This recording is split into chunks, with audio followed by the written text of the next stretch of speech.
What's good, listeners? Welcome to Rage Quit Video Game Talk Show. Good morning, HenricK the Wreck. How you doing, my man? Oh, you know me. I'm doing great as always. How about yourself, Chris? Hey, I'm doing fabulous. We're finally at towards the end of the year. The Christmas season is upon us, and I'm just loving the festivities. It's been a whole lot of fun. Especially when you're old and you start looking at all the Rugrats running around and how they get so jazzed up for the season. It's so freaking exciting. And trust me, we're going to be talking about all the kind of fun holiday shopping that's been going on in the year 2023. But we kind of want to start off the show with a bang. We always like to show goofy content that's circulating all across the globe. And GTA 6, it's been the biggest hype. Rockstar Games, HenricK, they've been kind of teasing this for a while. It was actually supposed to drop this morning, but then there was a little bit of a fiasco because there's a son of his father works for Rockstar Games. Supposedly he was having a text chat conversation on the WhatsApp with one of his best friends. He's leaking screenshots. He's describing the descriptions, already leaking that Vice City's back. Clearly looks like it's a rendition of the state of Florida. So they went into crisis management and they released the teaser early. I mean, I haven't seen anything like it, but what's also incredible, within 24 hours, it beat out Mr. Beast's record on YouTube for having the most views in 24 hours. That's pretty crazy, isn't it? Absolutely. I mean, it just shows that people are really excited for the game and, it's breaking the internet, as we say. So, But I know what's hurting your heart right now is that, people, PC gamers, are pretty upset with the announcement because there is no PC as of yet. It's only on the PS5 and the Xbox Series XS. So, hey, lucky me. I treated myself right. I finally upgraded. I got the PS5. So I guess I'll be the first one to grab it, HenricK. You still got time. I guess so. I guess you got options, all right? But what's so crazy about, GTA 6 is that, the gameplay footage. I know it was a cinematic trailer, but it's just crazy with Unreal Engine 5, the technology that gaming studios have. And people are still getting finessed when they look at GTA 5 footage. And someone pulled a prank on their grandma, completely fooled her. They were like, oh my gosh, can you believe this is being shown on the local news? It's comedy, fam. Let's go ahead and take a look. Parkway. On the park. No, no. No. Oh my god. Oh my god. No. Es un juego. Oh my god. No way. Es un juego. On the parkway. Shower, you get the best video. Oh my god. Dale. Oh my god. Oh. Oh. Isn't that great? That's classic, Yeah. right? Yeah, I mean, yeah, that's a classic, like, here, let me show my game to my grandma moment. And then she's like, what are you? I think these kind of style of videos are so much better than like last month, when people were going through the drive-through and they're asking their mom or their grandma, like, could you tell them I want the Fortnite battle pass?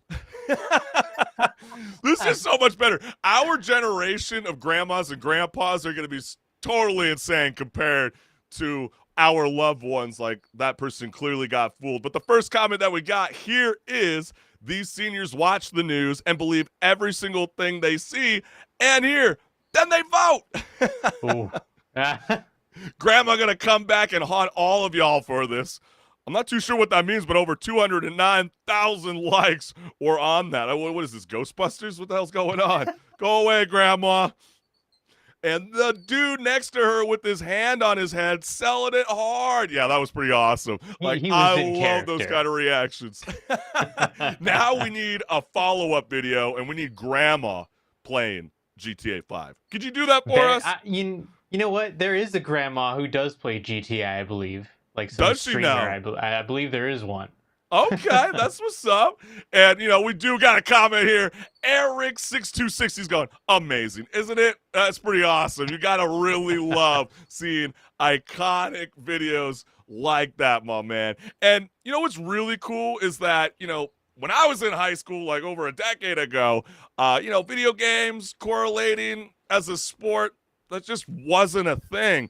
But at a school called Detroit Catholic Central High School. They have their own esports team, and it went viral, even got the notice of Sports Center. They were highlighting the clip that was going viral all across the internet. And if esports aren't going to become prevalent, I think this might stand the test of time. So let's go ahead and check it out.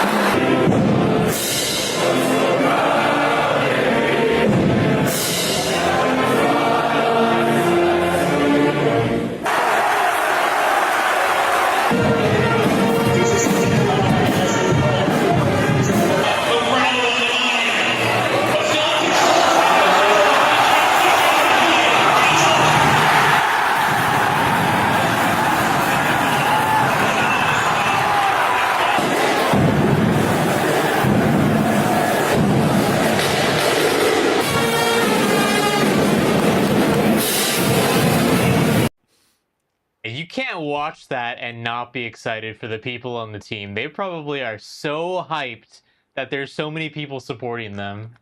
Oh, yeah, so true, man. And, like, you know, obviously there's fall, and then there's winter, and there's spring sports in high school. I never did a winter sport. I'm not very coordinated when it comes to basketball, as much as I like to think I'm good. But if that was a winter sport, trust me, if that was available maybe a decade ago, hey, your boy, he would have been repping the stage. But, you know, we got to go ahead and read the comments, because the very first one that we have here is, I don't know why the national anthem before a Rocket League tournament is hilarious to me. Yeah, that is true. That's a good point, but wait until it shows up in the Olympics. Then you're really going to be starstruck. Josh Giddey, definitely in that crowd somewhere. Oh, that's too soon. Yeah, if you heard about him, you know, definitely don't be dating underage girls, especially when you're in the NBA league. You know, TikTok, Snapchat, all that kind of fun jazz stays forever on the internet. This is honestly really cool to see. 15 years ago when I was in high school, these kids, the gamers, never would have had support like this. Professional gaming is $1 billion business now. It's so true. You see how jam-packed it got crazy. I'm expecting more high schools to start embracing this, especially considering at the university level, they're really trying to bring it to their platform. And, you know, some people probably should stick to, you know, casual gaming. I know a lot of people like to play ranked on Fortnite. It can get you really frustrated. And, you know, there's a streamer out there. His name's Agent Zero. And, you know, you let us know. Is this clickbaiting? Is he doing this for the clout? I mean, when I saw this, I think, man, dude, like, is this really the right approach that we should be having when we're live streaming? So let me go ahead and show you guys what I'm talking about. This thing has shield!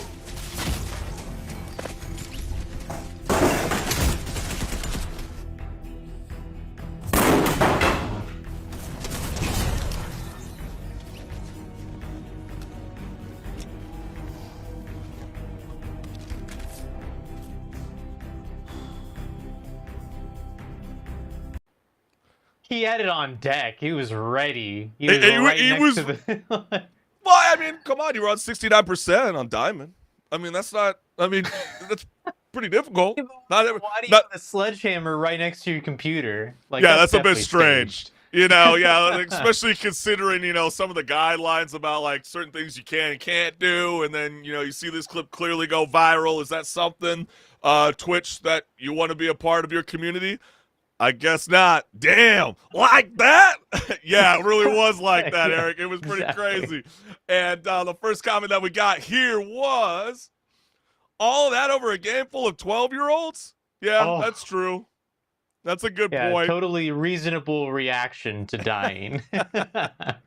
Damn, bro, you got the whole squad laughing. Yeah, we're all laughing at you, fam. It's crazy. And last, grown man doing a lot over a pickaxe fight. Hey, Fortnite does it all. You know, it brings out the best and the worst of us. And, you know, hey, maybe you got to control yourself sometimes when you're live streaming. But we got a jam-packed show for everybody that's tuning in live, the Rage Quit Video Game Talk Show, and we got a little nice fancy QR code here. So make sure you take a screenshot. Do it now. Click, click, baby. And you will be able to subscribe, like, and do all the fun jazz so you keep in touch and you never miss a live show. So might as well hit the notification bell. You know the drill, fam. So let's go ahead and take that off screen. But HenricK the Wreck, you ready to rock and roll, my friend? Oh yeah, I know what time it is. It's time to rage, baby. It's time to rage, baby. Woo!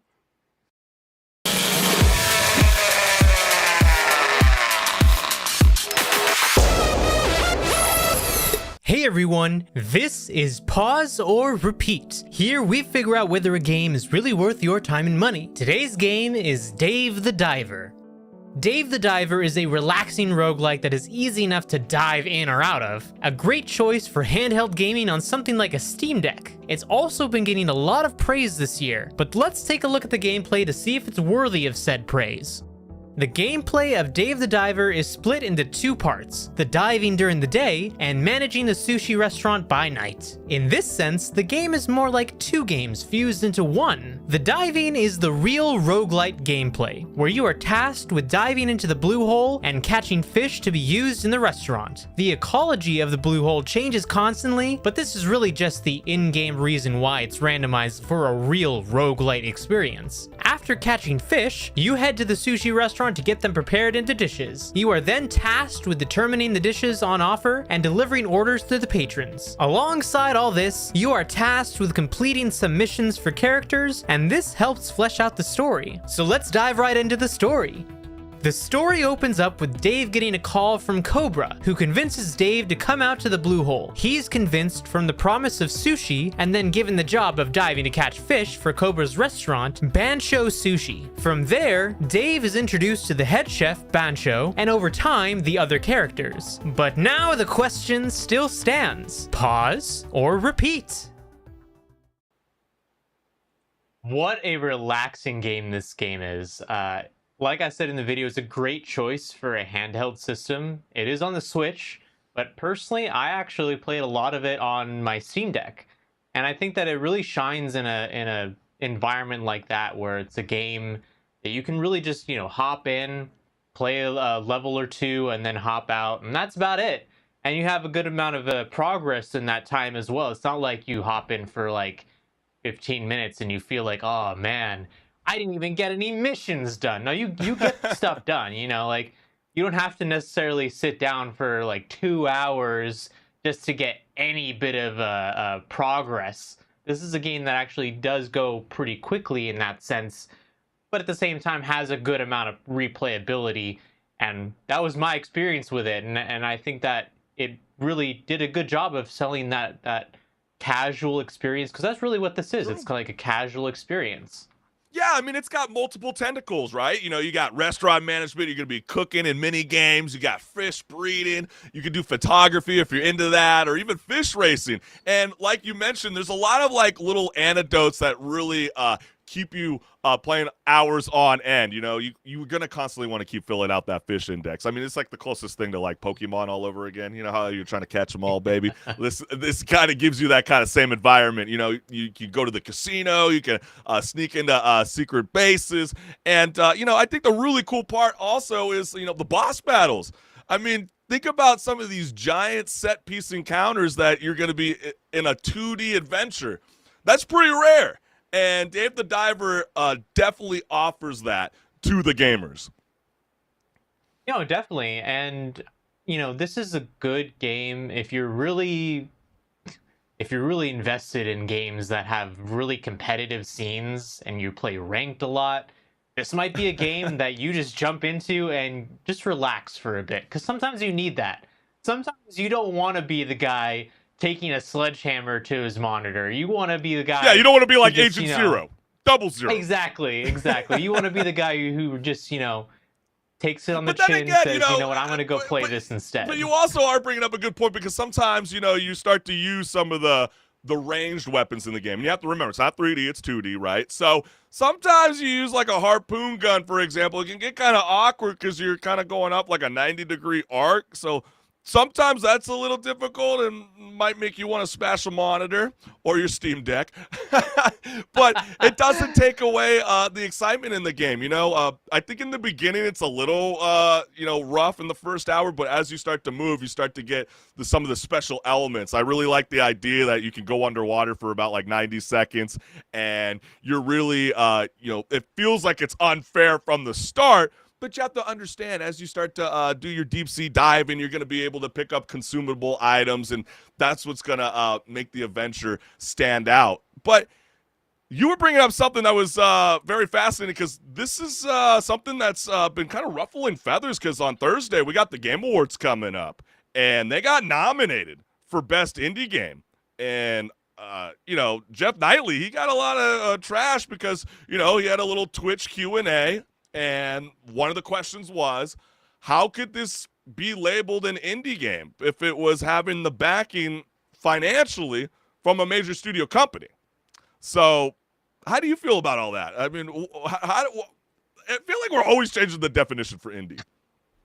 Yeah, and just for the people who don't know, so this is a game that's developed by Mint Rocket, but they are a subsidiary of Nexon, the company that's known probably mostly for MapleStory, and they recently were really getting a hit off with the Finals, that shooter that was in the news because of it having AI voices in it.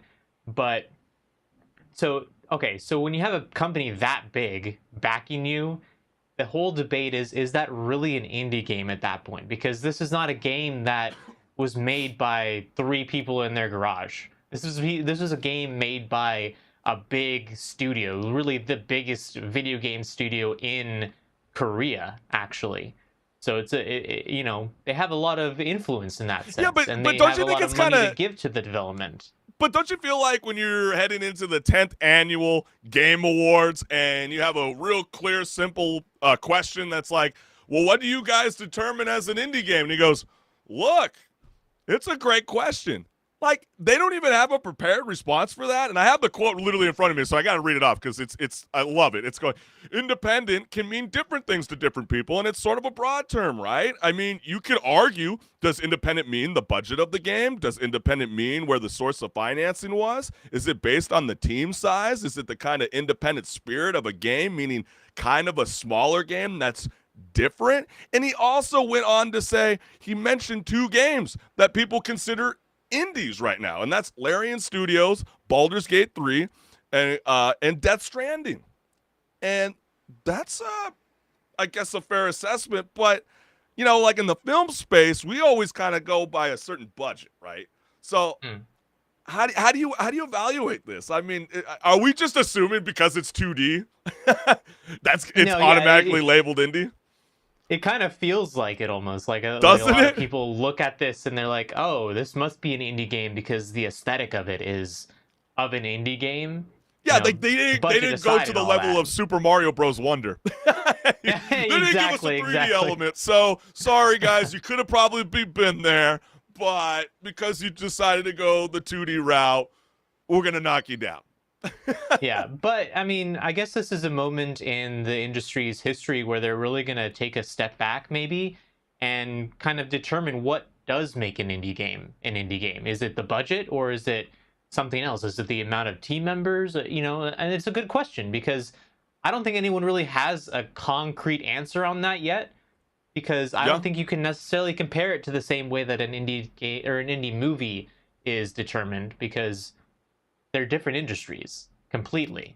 Yeah, and Jeff Knightley, he also said in the Twitch Q&A, quote, everyone has their own opinion about this, and we really defer to our jury, 120 global media outlets that vote on these awards to kind of make that determination of is something independent or not. So it's not all on Jeff, as much as a lot of people like to keep clowning him about it, but it's not going to stop us from tuning in on Thursday, December 7th, but we're here talking about Dave the Diver, and I'm going to say it's a repeat. I think it's a lot of fun. I think a lot of you guys are going to definitely want to jump on it. It's a fun spin, fun for the kids, fun for the family, and what are you waiting for? Go dive in. Exactly. I was gonna say, go dive in. But no, yeah, it is actually a repeat for me as well. It's gonna stay on my Steam Deck for a good long time because it really is just a game you can just pop in and play for a bit and then hop out, and it's non-committal in that sense. So true, man. And you heard it here from us. We're agreeing. And I just want to let you guys all know this is Rage Quit Video Game Talk Show, and we got so much more here live. So stick around, fam. We got so much more. You ready, HenricK the Wreck? Oh, I'm ready, and I know what's coming up. Come It's on, time baby. to rage even more. Come on now.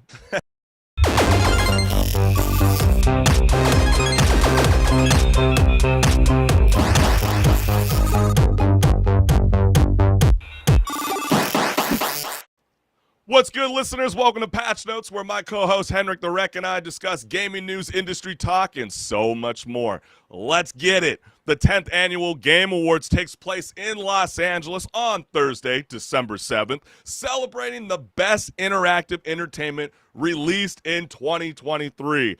As you can see from this image, the most nominated games with 8 nominations is Alan Wake 2 and Baldur's Gate 3, and a lot of other really great games like Spider-Man 2, Hi-Fi Rush, Super Mario Bros. Wonder, The Legend of Zelda, Cyberpunk 2077, Final Fantasy 16, Resident Evil 4, and Street Fighter 6. All very worthy of their nominations. It's so freaking cool. And we do want to highlight the game of the year as Alan Wake 2, Baldur's Gate 3, Marvel Spider-Man 2, Resident Evil 4, Super Mario Bros. Wonder, and The Legend of Zelda, Tears of the Kingdom are your nominees for the Game Awards, the Game of the Year. And so you look at this list, HenricK. What are you vibing with? Who do you think is going to be taking home the Golden Throne? All right, I know it's maybe the easy choice for a lot of people, but I think that the only choice that makes any bit of sense is Baldur's Gate 3. Yeah? No, I think And that's the a reason fair I say assessment. that, I mean, the reason I say that you're bringing go for back an old series that has not had really a good game since the second one, which was a long time ago. And not only did they bring it back, but they really did it justice. They had the passion to bring something back that they really enjoyed back in the day, and now they brought it back into the modern era, and I think everyone's really been vibing with it for the most part. But don't you think the fan base is going to be crazy? Because, yes, you can vote. You can go to thegameawards.com. You can have your voice be heard. That is one of the beauties about this award show. But I just feel like, Nintendo base and, the Legend of Zelda crowd, it's so massive, and it is such a beautiful game. It's really, really well done. Hours on end, like Baldur's Gate 3. To me, I feel like those are going to be the two contenders that really kind of go at it with each other. But just showing the chart again, is there any sleepers? Do you see any sleepers that might kind of creep in and we go, holy cow, I never saw that coming? Oh, I know what you're thinking. You're thinking Super Mario Bros. Wonder, huh? Oh, hell You no. Nintendo Oh, hater. hell no. Oh, no. No, I'm shocked. I Like, mean- where's Hogwarts Legacy? That really should have been in place for Super Mario Bros. Wonder. It might have not been my top choice, but it should have been on the list. It's clear as day. Come on, man. I mean, to answer your question, though, probably Alan Wake 2. I mean, that game, Yeah. it just came out, so it kind of has that recency bias. But, I mean, Remedy, they always do a great job in having a game have a certain aesthetic. And this game is no exception in that sense. Yeah, and it's so crazy. Even when you look at all the Game of the Years, it's all dominated by sequels.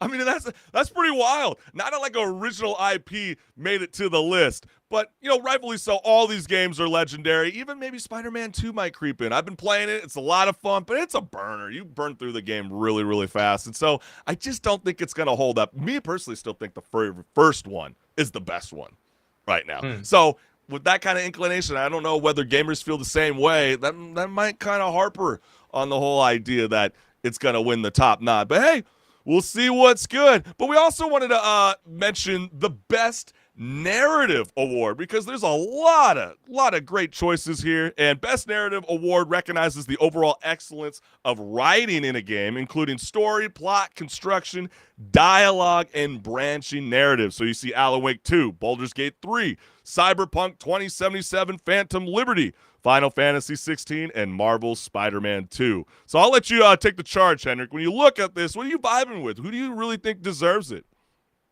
You know, I don't want to keep saying Baldur's Gate 3, but No, it's fine. If that's how you feel, that's how you is, feel. You know, for me, Baldur's Gate 3, because, you know, you go through that game and every bit of story is enticing to you, really. I do think also that, you know, Cyberpunk's expansion, Phantom Liberty, was really well done. Actually, I feel like the story in that expansion is probably better than the main game, which is wild considering that's just an expansion. But when you really have like the whole package of Baldur's Gate 3 and you compare that to just the 20-30 hours expansion of Cyberpunk, I'm so glad compare. you referenced that. No, it's so true, because we're talking about 200 to 300 hours worth of gameplay. Okay? Yeah. So you got to come up with a lot of narrative to keep people invested to keep playing Baldur's Gate 3. Yeah, I'm with you. I think that's going to be the clear winner of it, but I do feel like Alan Wake 2 could be the sleeper, because, you know, coming a decade later, people really felt like the story finally got complete, kind of was left on a cliffhanger for all these years, and so when Remedy Entertainment came back into the mix and did their thing, man, people were excited. But let's go ahead and talk about the Best Art Direction. Best Art Direction Award recognizes outstanding creative and technical achievement in artistic design and animation.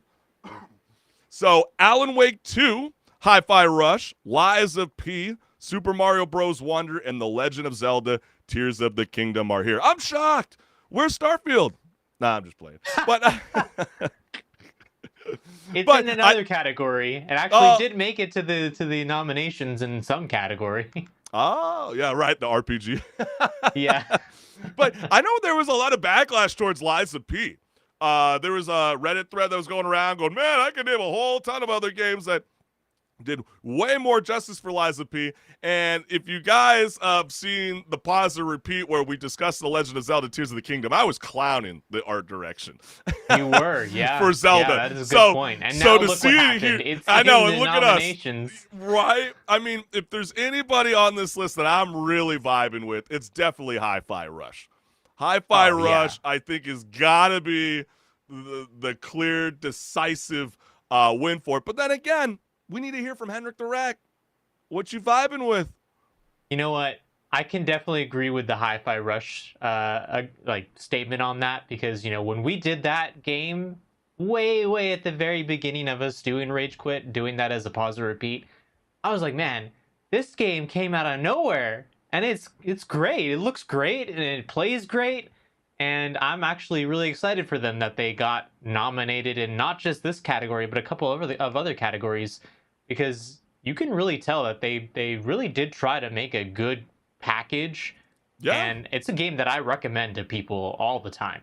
Yeah, it's very vibrant. The colors, the set design throughout the game, you feel like you're going back in time on the Dreamcast and to the newer console. And I think, you know, I hope they shake it up. I don't want to see a lot of AAA studios just start winning. I want to see some upsets. And Hi-Fi Rush is not necessarily an upset. It's the clear, distinct winner. Yeah. That's how I feel. But let's go ahead and talk. Don't get me wrong. The other games, they got great aesthetics and, you know, all that. I mean, Mario Bros. Wonder, you know, they've got a great aesthetic going there. Tears of the Kingdom, awesome. But comparing that to Hi-Fi Rush, I feel like it's a little bit more cohesive. Yeah, I agree. But then again, you know, this is live, fam. So if you're joining us, go ahead and join the conversation. We'd love to hear from you, the gamers. And we're also going to be talking about best performance. So we got Ben Starr from Final Fantasy 16, Cameron Monaghan from Star Wars Jedi Survivor, Idris Alba, Cyberpunk 2077, Phantom Liberty, Milani LaBird, Alan Wake 2, Neil Newbon, Baldur's Gate 3, and Yuri Lowenthal from Marvel's Spider-Man 2, which he's been nominated again for best performance. So, hey, will he pull it off? We will see. But you look at this list, and who you vibing with, HenricK? Idris Elba did a great job in the expansion for Cyberpunk. I think that his performance throughout is super consistent. There's not a single moment where I feel like, oh, that's not the character. Not at all. Like, no, I felt like even, playing through it and trying a different pathway a couple times, like each time that he has a different reaction to what you're saying, it's still Solomon Reed, and it's still really well done. And I think he did a great job, really. And I really applaud that too, because it's hard to be in that position, being an actor in an RPG where there's multiple choices.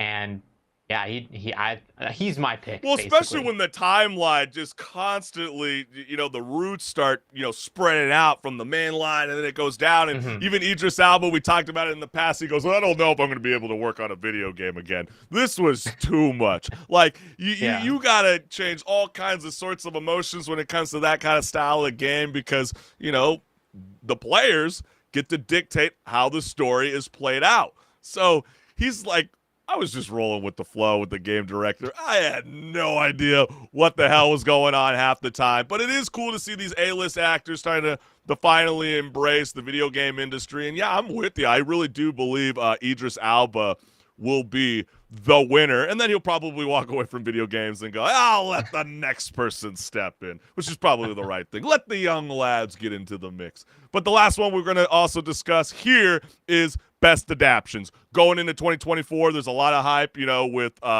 Last of Us Part 2 going into production. We also got Fallout on Amazon. You also are, I was about to say another one. I'm having a brain fart, but who cares? We're looking at the best adaptions from 2023, and we got Castlevania, Gran Turismo, The Last of Us, the Super Mario Bros. Movie, and Twisted Metal. I think I know the one. Peaches, Yeah? peaches, What do you peaches, think? peaches, peaches, peaches, peaches, peaches, peaches, peaches. Yeah. Okay, I'll stop. Oh, clip that and send it to The Voice or something. You got to get this man on stage. Yeah, come on, man. Peach. So cool. No, I think I agree. As much of apprehension that I had towards Chris Pratt being Mario, I think that as a whole package, the movie really delivered a good experience for all ages, not just kids even. I went to go see it and I had a great time.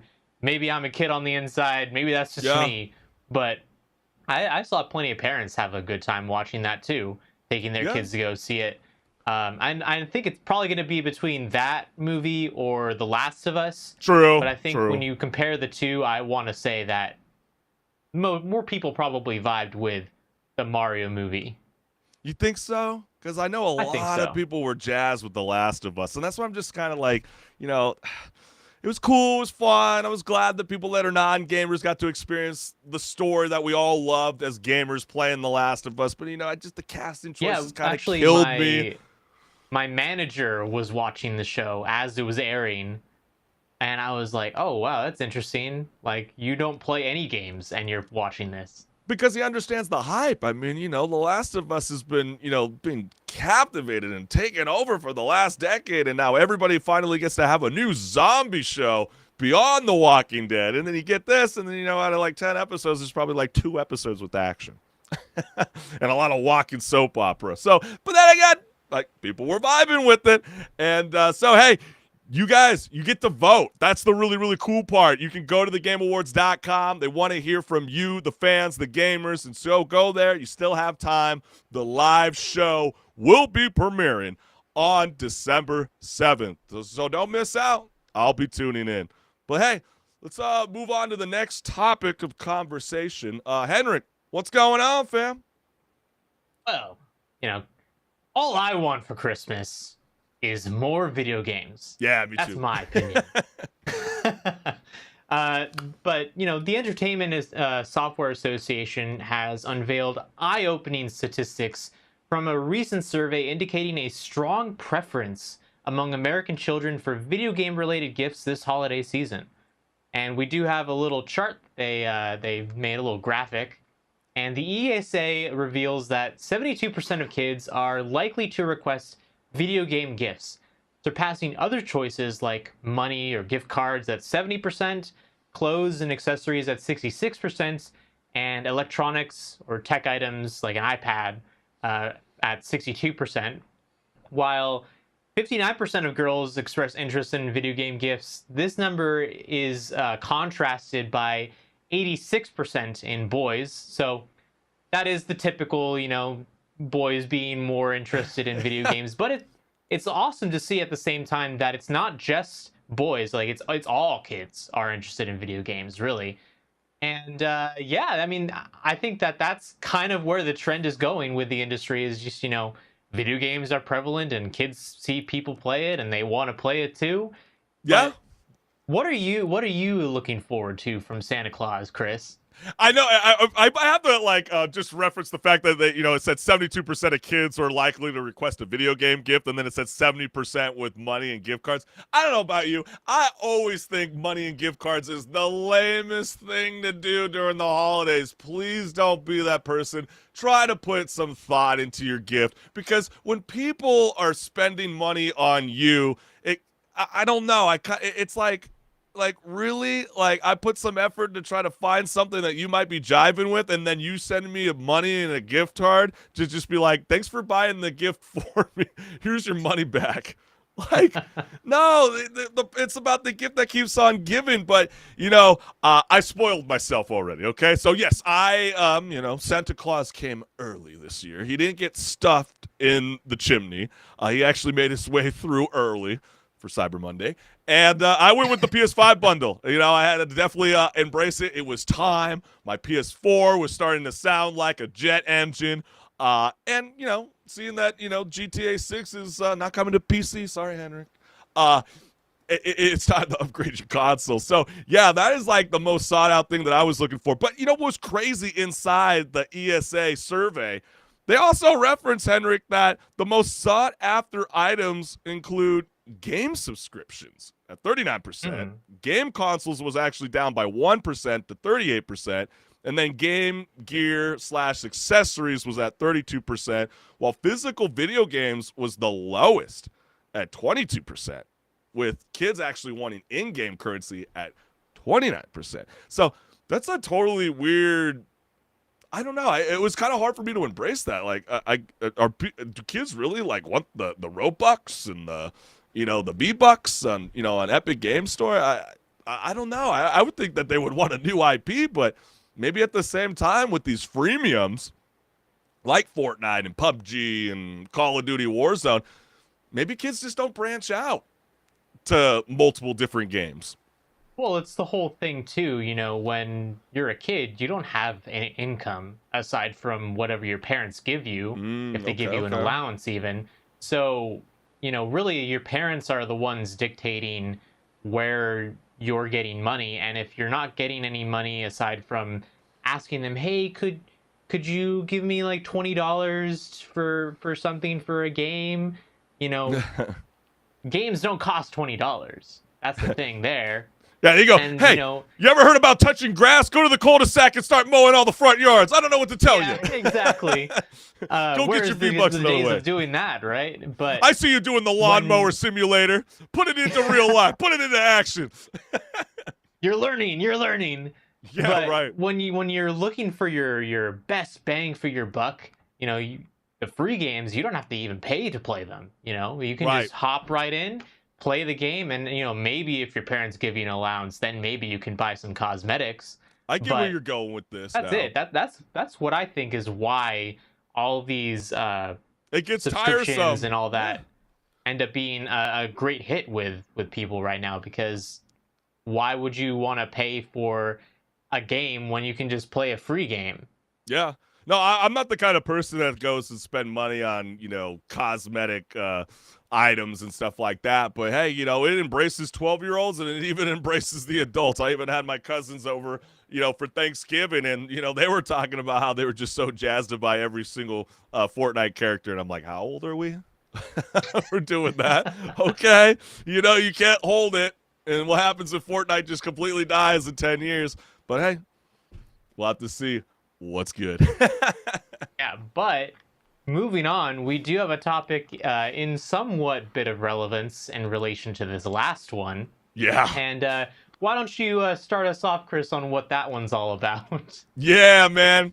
As video games top the holiday wish list this year among children, an Arkansas mother is taking on the video game industry, becoming the Grinch who stole Christmas, filing a major lawsuit that accuses manufacturers of intentionally designing games to be addictive as possible. We got a clip from the interview that was conducted by Good Morning America. So let's go ahead and take a look. Nights crying, thinking that I was a bad parent because of it. Because if there's any other parent dealing with this, I want them to know they're not alone. And that's our goal, to make the video game industry defendants accountable for what they've done to the youth in our country. At one point, I took away the modem altogether, and he went downstairs and screamed so loud, the neighbors called Child Protective Services because they thought I was abusing him. Preston has not completed high school. He's not able to work a 40-hour work week. He doesn't interact with family. He doesn't have friends. He's a bit of a recluse, and the family cannot get him to engage with them. So the lawsuit, which lists both Elizabeth Jones and her son as plaintiffs, claim that the video games Preston plays, including Fortnite, Minecraft, and Roblox, are, quote, specifically developed and designed to cause the addiction experienced by him and other users, end quote. So gamers were quick to express their opinion on this lawsuit with the following comments. So let's go ahead and drop the lower third. First comment that we got here is, lack of self-accountability is an all-time high in this country. How about parenting your children to be addictive at learning in school? These people need to look in the mirror for the real problem. Exactly. Like, where is the accountability? It's always the same. It's the same stupid argument. Like, okay, I'm not gonna admit that I'm bad at parenting my kid. I'm just gonna blame it on something else. And the something else ends up being video games a lot of the times because that's just a thing that the kid plays. And you can't parent, so you just pull the plug on the modem. Okay. Ah! It's funny that parents want accountability from game companies when they should be taking accountability for their terrible and or lack of parenting. As someone who had and overcame an addiction to drugs due to child abuse and neglect, I can tell you that most, if not all, addictions stem from some sort of trauma that's not being treated. These parents need to take a good hard look in the mirror and see that the games and kids aren't the problem. It's them. Sue the cookie industry, too, for giving your son a sweet tooth. Oh, there you go. Please sue the parents for wasting everyone's time. Yeah, kind of feels like that. Maybe they should try to parent. And last, you might as well sue drug companies, candy companies, alcohol, tobacco, porn, etc. F you. So, you know, people are clearly clowning this egregious lawsuit. What makes it for Elizabeth Jones to determine what's acceptable or not in video games? Exactly. I mean, you don't know a single thing about video games aside from probably the fact that your kid plays it. But clearly you don't even show any interest in your kid's hobby. You know, he's wanting to play video games and you're just wanting to get him off the game. But at that point, like, do you have any reasonable way of what direction the industry should go? I don't think you do, because you don't have any idea of anything in relation to games. Right. I mean, this mom doesn't seem like a very fun person to hang out with. Sorry. I'm sure she loves her son, and I know the son loves her back, but I mean, I don't want this person designing video games for us. We don't have that problem. It's just like, hey, you know, when people play the new Grand Theft Auto 6, my son got addicted to Grand Theft. He got addicted to, you know, shooting people in the middle of the street. He got addicted to, you know, going to the strip club and getting a lap dance. I can't help him, Henrik. I mean, like, this just sounds so stupid. And I mean, that's why, Sony and Microsoft, including Nintendo, and even like the PC game launchers, they all have parental settings to combat this. So her case, I don't even think it even stands trial. He's gonna look at it, hasta la vista, baby. He's gonna turn it into a paper plane and shoot it right back at her. Like, what are we doing? Like, we got other things in this, this country to worry about, and we're really gonna put all the focus on it. But clearly, Henrik, it made national news going to Good Morning America. Pretty wild. Yeah, and I mean, to take things on a serious note for a second, I mean, a lot of times video games are blamed for tragedies in this country and worldwide even, and even with a situation like the Columbine shooting, they blamed that on video games even back then. They blamed it on the fact that these kids that did the shooting were playing Doom. But I think that it's really just a deflection at that point, because you're trying to find a scapegoat for the reasons that you don't want to actually admit, which is the fact that there was more problems underlying these kids. Because like one of those commenters said, there's usually at least some sort of trauma that is in relation to addiction. And when you're not trying to, actually go through that trauma and, figure out what's wrong, you're then doing this. You're deflecting it to things that are easy targets, like video games. I think that's so true, and I feel as generations go on, we're going to be the parents that were the original OG gamers that are going to start parenting the new young lads that are coming into the mix. So we're going to have a little bit of a better sense than the baby boomers when it comes to, how to do parenting when it comes to video games. I mean, my parents were obviously really good about it. Even my grandma as well. We used to fight over the Nintendo 64 at her pad. But, there are some people that just don't know how to dictate it, and I don't think there's really any excuse. Why can't the kid work 40 hours a week? I mean, don't you want to get the new physical game? Don't you want to get the digital release? You do realize if you want things in life, you got to work to earn what you want in life. So, hey, let us know. Do you think Elizabeth Jones is right, or are we dead ass wrong? But Henrik, set the tone. What's going on in the industry? Well, Microsoft's been making big moves recently. All together, they just did the recent acquisition of Activision Blizzard, but they have some other ideas on what they want to do as well, and they're talking to partners to help launch a mobile gaming store that will take on Apple and Google's dominant position in the business, between the App Store and the Google Play Store. And according to Phil Spencer, who leads the Xbox division of Microsoft.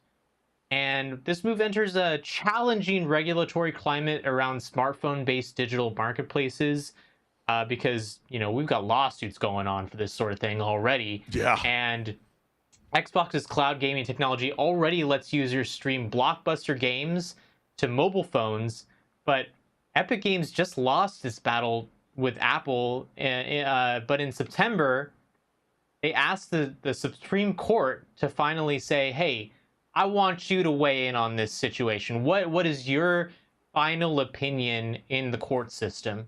Yeah. And it's just a constant thing that we've been seeing for the past few years, that they don't want the companies to take cuts from their revenue on these games. And so now Microsoft stepping in and being like, hey, we have the power to make a competitor to these two big giants, so let's do it. Yeah, I think there's a domino effect happening. I mean, what's really going down is that, Epic Games Store is really, really, really upset that Apple has the right to be able to take a 30% cut from spending in-game currency. So that means when you go and buy, a $15 cosmetic item on Fortnite, for example, through your iOS device, or even with Google's case as well, with the Android, they take a 30% cut, and they feel like that's dead ass wrong. And so there's a lot of these studio companies that are trying to create their own mobile store to be able to kind of bypass that. And so some people actually feel like now that Microsoft is getting into the mix, this might actually even put even more pressure on Apple to actually cave in. And we also have to take into account the European Union's Digital Markets Act, which is just beginning to take effect, could force Apple to open up its App Store ecosystem, which is pretty wild. But you were also informing me this week about Sony as well. And what are they doing? Yeah, so Sony, they're not sitting on their laurels. They're seeing that there's this change in the industry, and they've announced that they're also trying to get into mobile gaming in some respect. They're now, they formed a mobile division themselves, and they're also partnering with a company called NCSoft, which, if you don't know the name, you might know Guild Wars, and that's that company. So basically, they got the competition for well, they Activision understand. Blizzard. I think all these kind of like mobile divisions is just a sign that the console is kind of slowly dying. They do recognize cloud gaming is becoming that thing, and that's why I keep telling people it's like, don't be surprised when Apple starts to get into the cloud gaming mix as well. I mean, don't you think they're getting kind of nervous, especially with the announcement of Netflix games going, hey, starting pretty soon, you're going to be able to play the whole GTA trilogy right from the Netflix app or use your Netflix controller. Like, they're probably panicking. They're like, this is another money option that we're missing out on. Yeah, and that's the thing. I think that both companies, Microsoft and Sony, they're really trying to be more independent and not have to rely on other services like Netflix at this point, because, I mean, we just recently saw that a lot of people were seeing PlayStation start to take down digital storefronts for media like movies and television. They're saying, we're going to keep the stuff you purchased, but we're no longer going to sell stuff from these other competitors. And it really probably is because they're going to be doing that themselves. They want to be in control of the marketplaces themselves so that they don't have to give people a cut of whatever they're making off of people. Yeah. And I do think it's also important to let the gamers know that Apple is also petitioning the court to reverse an order that would force the company to let developers steer customers to other payment methods. That's why Xbox talking about how they're going to do their own mobile store is really going to ruffle some feathers even more, because Epic is still in court fighting its case against Google, which does allow third-party app stores on its devices. So while that's going on, that's why Epic feels like, squash it all. We need this to go right directly to the U.S. Supreme Court. They need to really dictate this because it's a monopoly, and they really feel that way. Because remember, at one point, even Epic Games was clowning Apple, going, why do we have to use your developer kit? Like, why can't we use ours? And then that was kind of like a stifling way to keep everything in-house. And the studio companies really want to kind of tear that apart and let us do our own thing. We want to get on more screens. That's what Phil Spencer's saying. That's why we got to open up a mobile store. Like, we're recognizing that, the decline a little bit. Remember, they kept saying it was Sony, Nintendo shockingly at number 2, and then Xbox was 3. So they're going, man, dude, we got to be a little bit more available. And, you can actually even do the cloud gaming right now on the phone. So it's like, I don't know what Apple's going to stand on. So it's going to be very, very interesting. So kind of keep the scope out of that. I think it's really going to start to blow up in the year 2024. And we might actually have a U.S. Supreme Court listening to this case. Yeah, I mean, we'll have to see how it develops.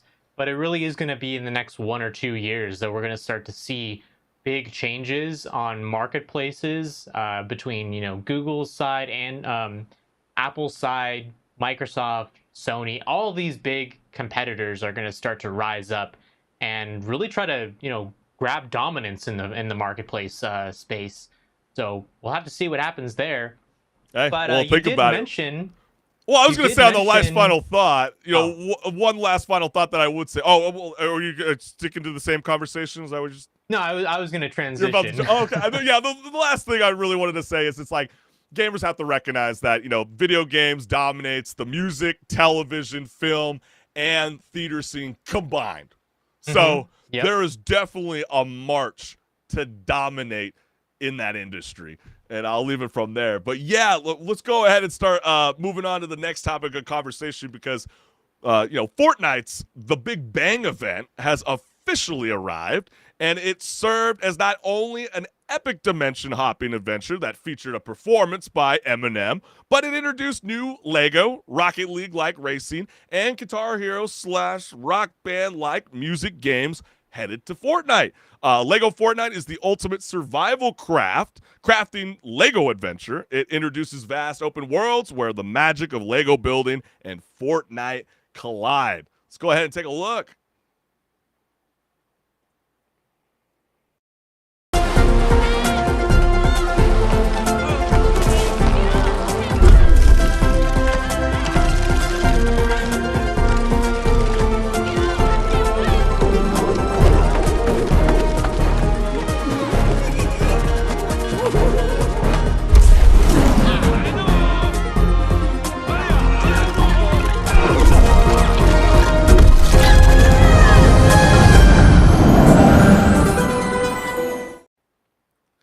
If that looks exciting to you, I mean, it looks kind of exciting to me. That's very exciting. Well, who has $400 to pay for a Hogwarts train when you can jump in and you can play on a virtual Lego world? Exactly. I think that it actually is a great choice for them to, decide to partner with Lego, because I think all the Lego games in recent years have usually been pretty good, actually. Yeah, very true. Yeah, but this is not the only thing that they're adding. We also have a couple other exciting things, one of which being Rocket Racing, which is a supersonic arcade racer where players drift, fly, and boost with friends through an ever-growing selection of tracks. And it's developed by Psyonix, the visionary team behind Rocket League, so you know it's going to be like that. Yeah, and right. will be available to play on December 8th in Fortnite. And we do have a clip of that as well.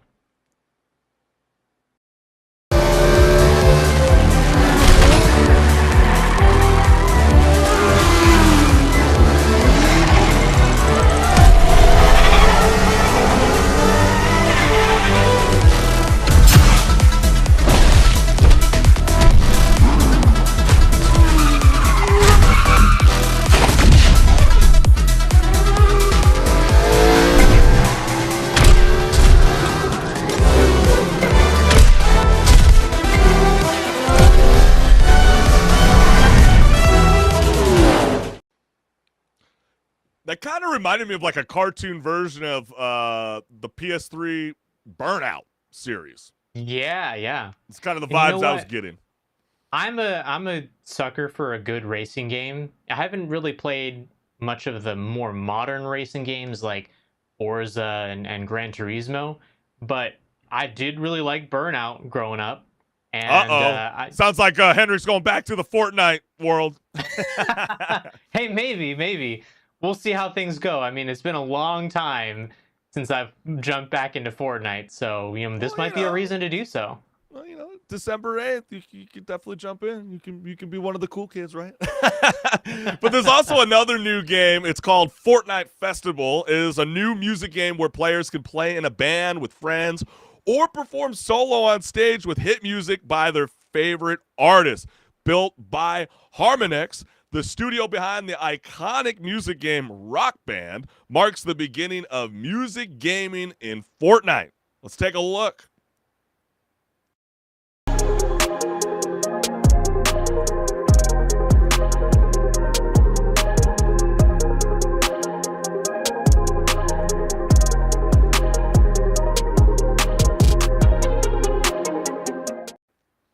Man, HenricK, it feels like it's been a long time coming since, you've returned to the Fortnite universe. They've been trying to expand the metaverse for what we know. And, I was teasing you, but you don't feel enticed, it feels like. None of this is jiving with you. Like, you said Lego sounds cool. You said the racing sounds cool. You vibe. I thought this was kind of lame. I'm not going to lie. This music thing was not. This last one, maybe I'll pass. It felt like a mobile game. I'm like, really? Like, Yeah. we're really going to be clicking, like, X, circle, triangle, and square? Like, no. Yeah, no. but I can commend Epic for constantly trying to change what Fortnite means to people. From adding different modes to their battle royale version of the game, to adding creative so that people can just build stuff and not have to worry about people shooting them, to even this, trying to add in completely new game types to the game itself. It almost feels like they want the game to just be like a hub where you jump in and all the games that you play are just in one game. Yeah. No, it's so true. They do not want you to check out new IP. They want you to stay in-house.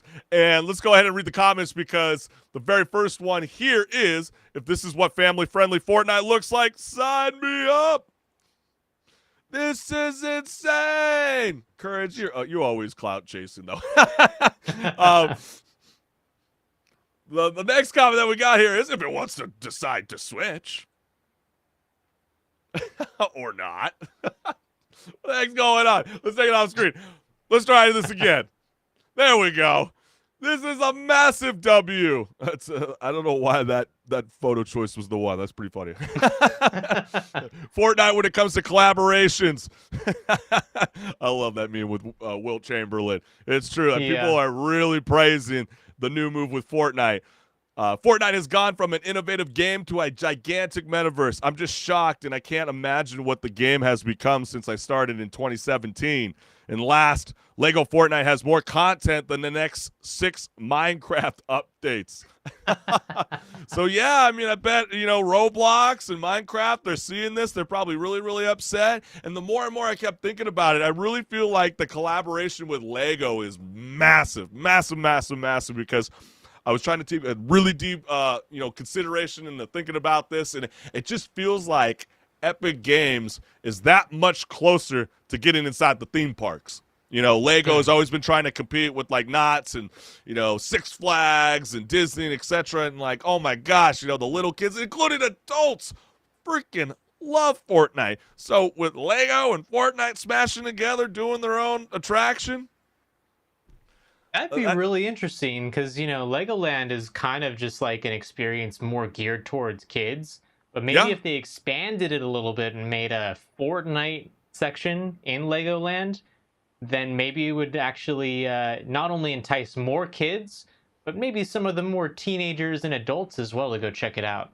Yeah, exactly. What if they did like a laser tag thing where you're doing a little mini battle royale?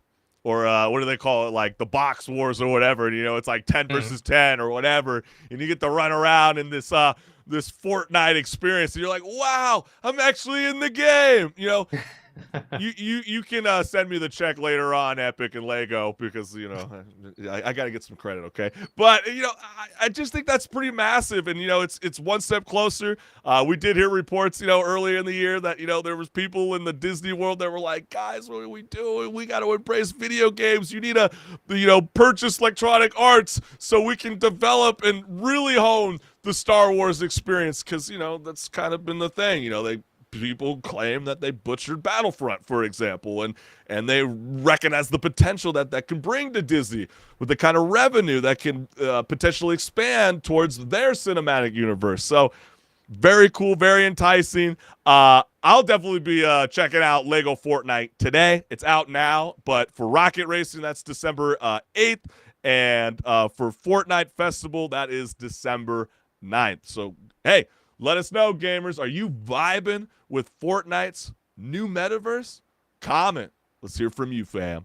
But, man, this has been such a jam-packed show. We're just so jazzed to have all you gamers join us live every Tuesday at 10 a.m. Pacific Standard Time, because if it wasn't without your guys' support, this show would not be possible. So we got the fancy QR code. Go ahead and take a screenshot. Make sure you like, share, and subscribe, and hit that notification bell so you never miss a live show. And HenricK, tell them what's good. Where can they follow your YouTube channel? Yeah, so if you go to YouTube and type in HenricK, that's my channel. But I also post on Instagram, TikTok, and Twitter. And I do a series every Friday of either games to play or in development soapbox. This week is an in development soapbox, which is my chance to take a look at a game that's in development still, but looks awesome and needs a little bit more attention because it looks awesome, and I'm excited for it. So yeah, tune for that. Don't want to miss it. You don't want to miss it. I know HenricK's cooking up something great, but I got to keep it on the hush because it's a Friday release after all. But hey, guys, thank you so much. It's been a lot of fun. We will see you next week, fam. Get your gaming on. Peace.